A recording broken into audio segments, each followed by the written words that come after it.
राहुल गांधी, आधी आपल्या काँग्रेस नेत्यांच्या अनुदानित आश्रमशाळांचे हाल बघा आणि मग महाराष्ट्र सरकारला प्रश्न विचारा.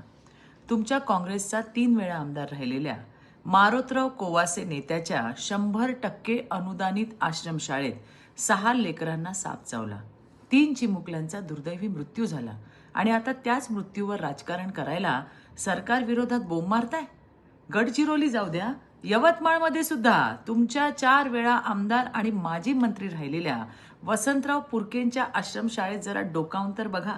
मुलींच्या स्वच्छतागृहाला दरवाजे नाहीत, वीज नाही, 177 मुलांसाठी फक्त 15 बंक बेड, 17% मुलं जमिनीवर झोपतात, खिडक्यांना जाळ्या नाहीत, पावसाचं पाणी गळतंय, लेकरांच्या हक्काचं दूध आणि फळंही गायब आहेत. राहुलजी, सरकारचा 100% निधी जातो कुठे?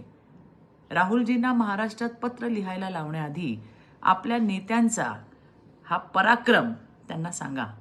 आधी स्वतःच्या घरातला साप काढा, मग सरकारच्या अंगणामध्ये काठी घेऊन फिरा. धन्यवाद. जय हिंद, जय महाराष्ट्र. भारत माता की जय. वंदे मातरम.